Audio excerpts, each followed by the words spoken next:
नमस्कार दोस्तों। आइए हम लोग डेली करंट न्यूज़ के संदर्भ में चर्चा करते हैं। आज का प्रमुख टॉपिक जो है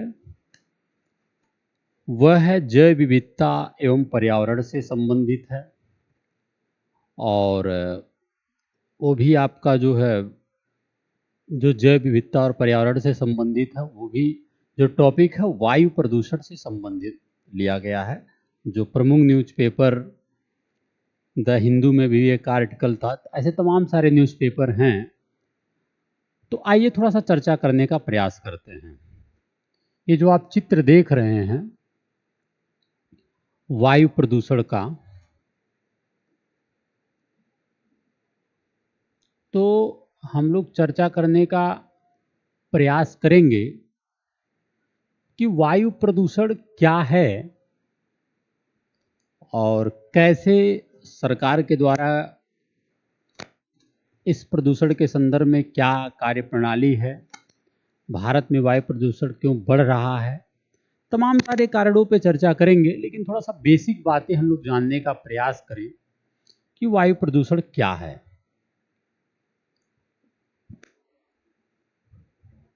देखिए, वायु प्रदूषण का मतलब क्या होता है।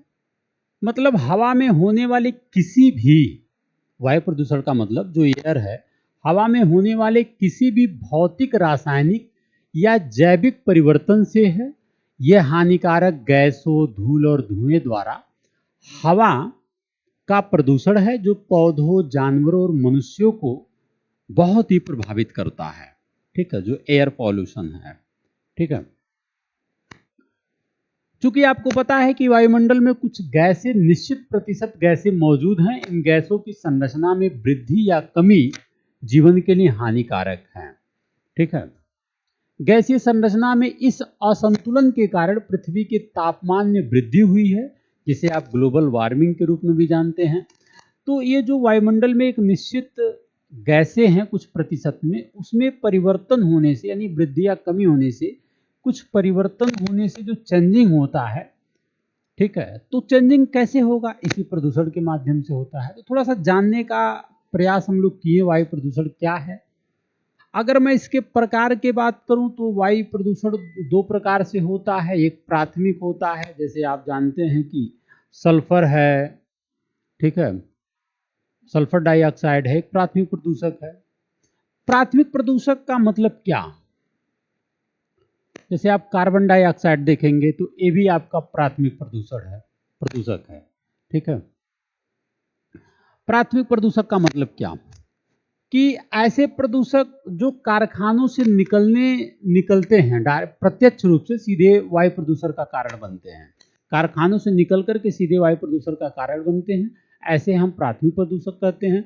उसी प्रकार द्वितीयक प्रदूषक, ऐसे प्रदूषक जो प्राथमिक प्रदूषकों के आपस में मिलने के बाद प्रतिक्रिया से बनते हैं, उन्हें आप द्वितीयक प्रदूषक, जैसे आप देखेंगे धुएं और कोहरे का आपस में मिलने से स्मॉग बनता है। ठीक है, आप देखेंगे दिल्ली जैसे राजधानी में बहुत समस्या होती है। जब आप ठंड के महीने धीरे धीरे आप आने वाला है समय, तो स्मॉग की समस्या हो जाती है, कोहरे का समस्या हो जाता है। तो एक द्वितीयक प्रदूषक है। ठीक है, इसके कारण के रूप में आपको पता है कि जैसे कि वायु प्रदूषण के कारण के रूप में आप जानते हैं जीवाश्म ईंधन का जलना, क्योंकि बहुत बड़ी मात्रा में जीवाश्म ईंधन के दहन से सल्फर डाइऑक्साइड उत्सर्जित होता है। और इसके अधूरे दहन से, जो जीवाश्म ईंधन है, इसके अधूरे दहन से आप देखेंगे कार्बन मोनोऑक्साइड भी निकलता है, जो वायु प्रदूषण का कारण बनता है। ऑटोमोबाइल क्षेत्र आप देखेंगे, जीप, ट्रक, कार, बस आदि जैसे वाहनों से निकलने वाले गैस भी पर्यावरण को प्रदूषित करती हैं। ठीक है, इसके साथ साथ आप और भी देखेंगे जो कृषि गतिविधियां हैं, जैसे अमोनिया कृषि गतिविधियों के दौरान उत्सर्जित होने वाली सबसे खतरनाक गैसों में से एक है। ठीक है, कीटनाशक और उर्वरक वातावरण में हानिकारक रसायन छोड़ते हैं। ये सब समस्याएं हैं, वायु प्रदूषण का कारण है। ठीक है, प्रभाव के रूप में आप जान ही रहे हैं कि इससे संबंधित मानव जीवन पे भी एक बहुत बड़ा प्रभाव पड़ता है, क्योंकि रोग, वायु प्रदूषण के कारण मनुष्यों में कई श्वसन संबंधी विकार, हृदय संबंधी विकार, और आपने पिछले कुछ दशकों में देखा होगा फेफड़ों के कैंसर के मामले में वृद्धि हुआ है। ठीक है, और प्रदूषित क्षेत्रों के आसपास रहने वाले बच्चों में निमोनिया और अस्थमा होने का खतरा भी रहता है। ये भी वायु प्रदूषण के कुछ इम्पैक्ट है। ग्लोबल वार्मिंग जैसी घटनाएं भी होती रहती हैं, ठीक है, हो ही रहा है। ग्रीन हाउस गैसों के उत्सर्जन के कारण आप देखेंगे हवा की गैसीय संरचना में जो असंतुलन होता है, एक नॉन बैलेंसिंग हो जाती है, ठीक है। तो वो जो बैलेंसिंग की एक प्रोसेस नहीं बन पाती है, जिसकी वजह से आप देखेंगे कि ग्लोबल वार्मिंग की भी घटना होती रहती है, ठीक है। ये तो था कारण। अब हम लोग थोड़ा सा बातें करेंगे कि वायु प्रदूषण जो भारत में मुख्य रूप से क्यों बढ़ रहा है इतना तेज, ठीक है। इस पे भी हम लोग चर्चा करते हैं कि वायु प्रदूषण, ये चित्र है वायु प्रदूषण का। भारत में वायु प्रदूषण एक चिंता का विषय क्यों बना है, ये वेरी इंपॉर्टेंट पॉइंट है कि भारत में वायु प्रदूषण एक चिंता का विषय क्यों बना है, ठीक है।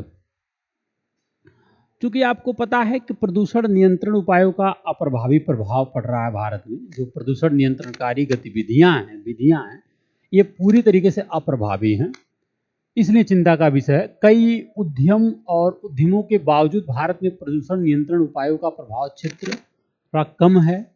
आप देखेंगे कि 2019 में शुरू हुए राष्ट्रीय स्वतंत्रता वायु कार्यक्रम का लक्ष्य वर्ष 2024 तक 122 शहरों में पार्टिकीय ऑब्लिक मैटर की एकाग्रता को 20 से 30% तक कम करना था, ठीक है। हालांकि वर्ष 2023 तक केवल 95 शहरों में PM10 के स्तर में कमी देखी गई है, जो पार्टिकुलेट मैटर होते हैं, ठीक है। PM10 के स्तर में कमी देखी गई है और कई अभी भी लक्ष्य प्राप्त से बहुत दूर है। एक आंकड़ा है कि भारत में चिंता का विषय क्यों है, ठीक है। क्योंकि आप देखेंगे कि ये जो राष्ट्रीय स्वतंत्रता वायु कार्यक्रम था, आप देखेंगे जो राष्ट्रीय स्वतंत्रता वायु कार्यक्रम था, ये असल में 2019 में शुरू किया गया था कि इसे 2024 तक लगभग 122 शहरों में, जो जैसे पार्टिकुलेट मैटर होते हैं, जैसे PM2.5 होता है, PM10 होता है, ठीक है, ऐसे को कम से कम 20 से 30% तक कम करना था। लेकिन मामला ये है कि हालांकि अब इसका जो रिपोर्ट है 2023 तक केवल ये 95 शहरों में PM10 के स्तर में कमी देखी गई है, अभी भी लक्ष्य से बहुत दूर है।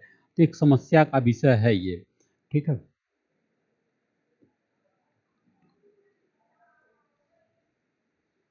इसके साथ साथ आप देखेंगे वायु प्रदूषण में उत्तर भारत में लीली दहन की प्रथा वायु प्रदूषण में महत्वपूर्ण योगदान करता है। लीली दहन, ठीक है, जैसे पराली से संबंधित आप देखेंगे। इसके साथ साथ किसानों के लिए वैकल्पिक समाधान, जैसे 2022 में अकेले पंजाब में 30,000 से अधिक पराली दहन की घटनाएं सामने आई हैं। ये सब बहुत बड़ी चिंता का विषय है, क्योंकि पराली दहन के चरम दिनों में दिल्ली में वायु विज्ञान संबंधी मुद्दों में पराली दहन का योगदान लगभग 25% से 30% होता है, ठीक है।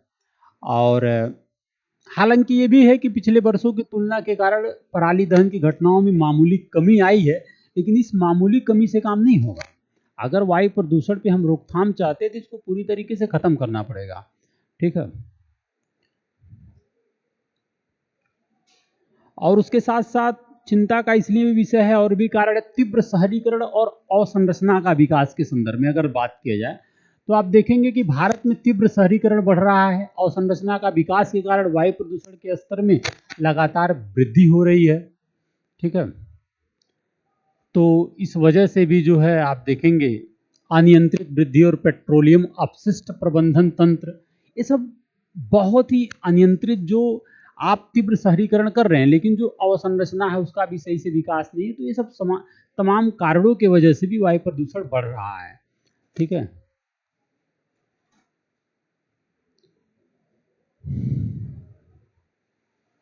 सरकार ने अभी तक क्या कदम उठाया है, ये भी इम्पोर्टेंट बात है। जैसे बहुत सारे सरकारी कदम हैं, आप जानते हैं कि वायु गुणवत्ता सुधार के लिए सरकार द्वारा बनाए गए कुछ प्रमुख कदम, जैसे राष्ट्रीय स्वच्छ वायु कार्यक्रम NCAP, यह जो है जनवरी 2019 में शुरू हुआ था। NCAP का लक्ष्य था कि 2025-26 तक PM10 के स्तर, एक पार्टिकुलेट मैटर है PM10 के स्तर को जो है 40% तक कम करके, ठीक है, और लगभग 131 गैर प्राप्ति और 10 लाख से अधिक जनसंख्या वाले शहरों में वायु गुणवत्ता में सुधार करना है। हालांकि सरकार की योजनाएं हैं, सरकार का कार्यक्रम है, लेकिन समस्याएं अभी भी है। इसके साथ साथ सरकार ने कुछ और भी, सरकार द्वारा जैसे सार्वजनिक शिकायत प्रणाली, ये भी एक कार्यक्रम है। आपातकालीन प्रतिक्रिया तंत्र और अन्य उपायों पर काम किया गया है, ठीक है।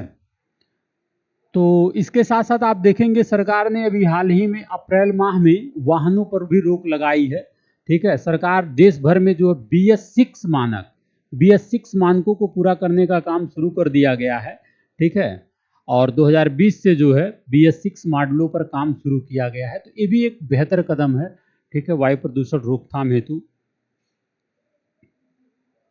और इसके साथ साथ जो पराली जैसी समस्या है, पराली दहन पर रोक के उपाय, जैसे पंजाब, हरियाणा और उत्तर प्रदेश में पराली दहन को रोकने के लिए फसल रेलवे प्रबंधन द्वारा अनुमोदित परमिट की पेशकश की जाती है, ठीक है, और इसके लिए सरकार कदम भी उठा रहा है।